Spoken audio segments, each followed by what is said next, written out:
Horacio, vamos a empezar haciéndote 6 preguntas, que son las mismas 6 que le hago a todos mis entrevistados. La primera es, cuéntame una experiencia que cambió tu forma de ver México. Bueno, la más radical, que fue precisamente cuando me fui a estudiar a Holanda, que tenía yo 17 años, y fui a estudiar flauta allá, porque aquí no había ningún maestro de flauta que me enseñara en el conservatorio. Entonces tuve la suerte de que me aceptara el mejor maestro del mundo en ese entonces, que estaba en el Conservatorio de Ámsterdam. Y obviamente cuando veo una democracia funcional, una democracia abierta, una democracia tolerante, una democracia en la cual el primer ministro, me acuerdo que yo lo veía llegar en su coche, en su cochecito, él manejando, y lo podían increpar las gentes, y los hijos de la reina de Holanda se iban en bicicleta a la escuela sin guaruras, que estuvieran así todo el tiempo. Dije, bueno, pero ¿qué es esto? ¿Verdad? Eso fue hace muchos años, pero en verdad me di cuenta de lo, y aparte, obviamente, de la tolerancia, los derechos civiles que empezaban cada vez más y más y más a funcionar, y la no discriminación hacia ningún extranjero. Pueden convivir juntos judíos, cristianos, negros, latinoamericanos, europeos, y no había ningún tipo de problema, ¿no? Evidentemente estaba mejor que ahora, debo decirlo. Y obviamente ahí me di cuenta de lo atrasados que estábamos nosotros socialmente, de lo que nos faltaba realmente como país, ¿no? Un poquito vi la dictadura perfecta que después, unos años después, mencionaba Vargas Llosa, pero que finalmente sí era así, y me dolió mucho en verdad ver México así, ¿no? Y bueno, ahora obviamente hay muchas experiencias nuevas que me hacen ver también México como un país mucho más floreciente y mucho más avanzado que en ese entonces. Tú has contado, Horacio, con respecto a tu viaje a Holanda, que también se dio en un momento en el que tú, hacía 1 año o 2, le habías dicho a tu familia que eras gay, y que también este viaje a Holanda, tú lo escribiste en Miradas a la Discriminación, les dijiste, y yo ahí voy a cambiar porque te mandaron al psicólogo y no sé. También debió haber sido una experiencia muy grata poder vivir tu sexualidad allá. Había sido una experiencia muy grata vivirla aquí también desde antes, pero obviamente con la pistola en la sien de que está mal para ellos, ¿no? Sí, obviamente fue mucho más fácil ya en un momento dado en Holanda hacer lo que no es lo que se me pegaba la gana. Yo era un niño bueno en realidad de 17 años que fui con $6,000 que me gané de Enciclopedia Británica y otros 6,000 que había yo ahorrado, y lo mismo hubiera sido irme al desmadre finalmente en Europa. En Holanda, además, donde la droga estaba al pie del... estaba ahí viva, pues, ¿no? Te vendían droga en cualquier lugar. Pero a mí no me interesaba eso. Yo quería ir a estudiar música, ir a estudiar un instrumento. Y era tan apasionado de la flauta y del instrumento y de la música que finalmente nunca me metí a nada de eso. Nunca me metí en el desmadre finalmente. Entonces eso fue lo que me ayudó a seguir, sí, disfrutando mi sexualidad, pero no como una rebeldía totalmente así, que pudo haber sido, ¿verdad? Pero no fue, por fortuna. Horacio, ¿cómo eliges tus batallas? Bueno, yo creo que si a batallas te refieres con los retos o con las dificultades que te presenta la vida, yo no las elijo finalmente, ¿no? Nadie quiere luchar con Sansón a las patadas, pero México es un país donde en verdad a veces tienes que hacerlo. En primer lugar, por nuestra idiosincrasia, nuestra manera de ser. Los mexicanos somos un pueblo muy, muy adorable, en realidad muy amable para amarlo, ¿verdad? Somos un pueblo muy, muy total y absolutamente, ¿cómo puedes decir? Cooperativo cuando puedes contar con él. Somos un pueblo verdaderamente...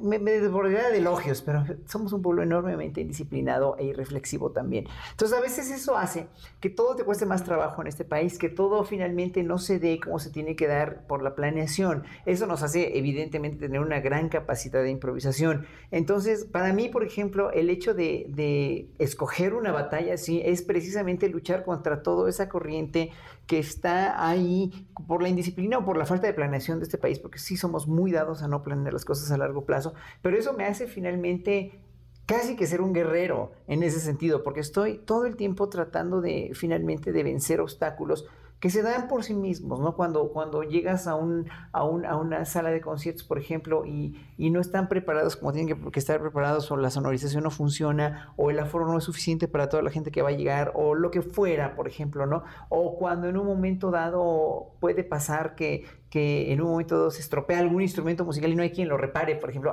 Son cosas que finalmente son de la vida diaria. La gran batalla, creo yo, para mí, ha sido finalmente seguir manteniéndome en un país donde finalmente la disciplina férrea y la disciplina diaria de un arte como la música no es finalmente tanto el fin por la competencia que no hay finalmente, ¿no? La competencia tan estricta que no hay. Yo creo que el simple hecho de estar en ese país te implica una gran batalla. El hecho de como flautista poder mantenerme todo el tiempo en dedos, poder estudiar todos los días, poder tener una calidad de vida, además manteniéndome bien, manteniéndome fit en la flauta, manteniéndome obviamente al día. Y también cuidando mi salud a largo plazo, ¿no? Porque todo eso es una cuestión de, obviamente, lo importante para mí no fue llegar a una meta, ni lograr tocar bien la flauta. Lo importante para mí ahora ha sido mantenerme en ese nivel desde que regresé de Holanda hace 28 años y finalmente con ese mantenerte, seguir creciendo como músico, como flautista, reinventándome. Esa es la gran batalla. Ya. Porque además tú fuiste un niño genio, ¿no? A los 13 años debutaste como solista, ¿no? Bueno, yo era ¿Te más... consideras así o no, qué? No, yo creo que no, ¿eh? Yo lo que era es que tenía una pasión tremenda, pues, por la vida y por la flauta y por la música. Entonces me puse a estudiar como loco y a querer finalmente seguir como un jamelgo en una carrera, ¿no? De caballos. Finalmente era mi objetivo ese y me puse a trabajar en eso. ¿Cuál es la experiencia más dolorosa que has vivido, pero de la que más has aprendido? Esa es una muy buena pregunta porque finalmente la muerte de mis padres, por ejemplo, fueron experiencias muy dolorosas. La muerte de mi perra con la que había vivido yo 14 años fueron experiencias muy dolorosas. Mis rompimientos con 2 relaciones pasadas fueron muy dolorosas también. Y yo creo que ese tipo de dolores son muy fuertes y aprendes mucho de cada dolor finalmente, ¿no? Por fortuna en la música, en lo profesional, nunca he tenido ninguna experiencia dolorosa en ese sentido. Y creo que del dolor se puede aprender mucho a crecer como ser humano. Bueno, finalmente no, o sea, son dolores de los que veo ahora muy objetivamente. Claro, cuando se mueren tus padres, se mueren parte de ti mismo, ¿no? Cuando se muere una mascota a la que has amado tanto como si fuera tu hijo, pues obviamente te mueres también por dentro, algo se muere dentro de ti. Y es precisamente esa muerte la que te implica después una resucitación finalmente, algo para poder revivir.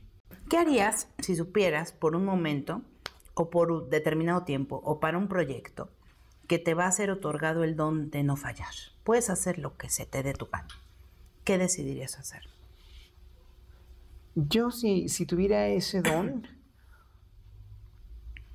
de no fallar, lo que haría sería ayudar a toda la gente a transmitir ese poder que tengo yo para que no fallen ellos. No sé cómo, pero eso es lo que haría.